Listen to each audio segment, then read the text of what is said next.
보통 그 무기공장 할 때요.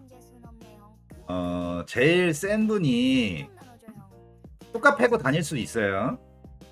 뚜까 패고 다녀도 되는데 그 무조건 그분이 뚜까 패고 다닌다고 이길 수 있는 상황이 있고 아닌 상황이 있잖아요.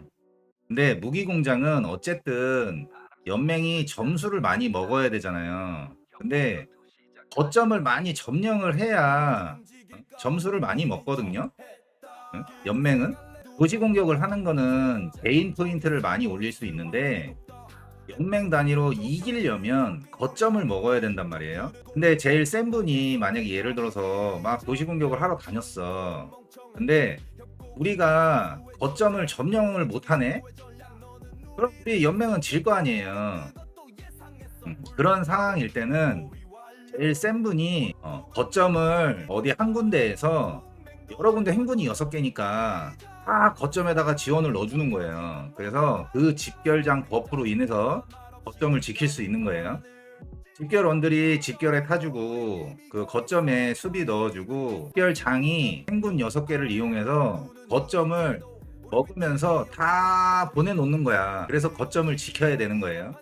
근데 만약에 그 분이 꼭 굳이 그렇게 안 해도 예를 들어서 뭐 거점을 우리 연맹이 다 먹을 수 있네? 먹고 다니네? 그러면 그냥 그분은 도시 공격 막 뚝까 패고 다니면 돼요. 다 그냥 병력 다 갈아버리면 이겨.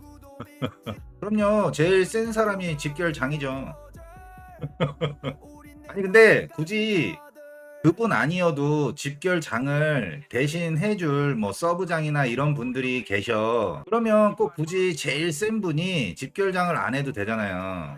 그러니까 제 말이 무슨 말이냐면, 자 봐봐요. 무기공장이 이렇게 있잖아요. 근데 처음에 여기 이렇게 노란색 이런 데 있죠. 여기가 처음에 열리잖아요. 예? 여기 4호 무기시험장, 증기보일러, 무기시험장, 1호 무기 정비소, 2호 무기 정비소, 무기시험장, 환승역, 3호 무기 정비소 이렇게 처음에 열린단 말이에요. 근데 제가 말한 거는 자, 우리 연맹에서 제일 센 분이 만약에 뭐 어디 여기 뭐 무기 시험장을 간다든지 뭐 무기 정비소를 간다든지 환승역을 간다든지 어디든 한 군데를 가실 거 아니야. 그죠? 그래서 그 한 군데를 도시전에서 여기를 먹고 뭐 만약 예를 들어서 환승역을 먹었어. 그러면 무기 시험장으로 2군을 보내고 뭐 무기 정비소로 3군을 보내고 막 이런 식으로 행군을 해서 거점을 먹을 거 아니에요. 근데 예를 들어서 그 제일 센 분이 굳이 이렇게 거점을 안 먹어도 서브 장급들이 거점을 다 수비를 할 수가 있네? 그러면은 굳이 제일 센 분은 거점 수비를 안 하고 있어도 된다 이거예요. 그죠? 그러면 그냥 상대 도시 공격해갖고 병력을 갈러 다니면 돼. 그래서 상대 병력을 갈면 그 상대가 병사가 없으니까 나갔다 올 거 아니에요. 거점에 공격하거나 수비하는 사람이 없어질 거 아니야. 그런 공격조라고 해요. 보통.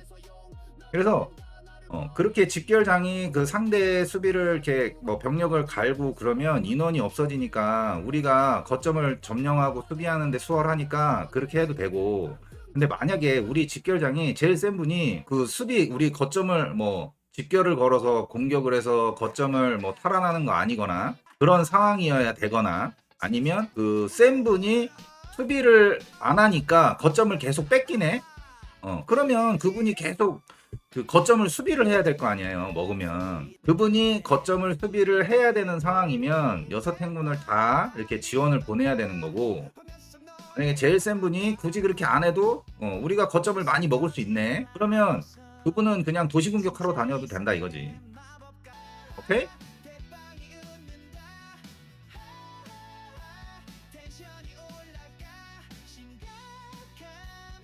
여보세요?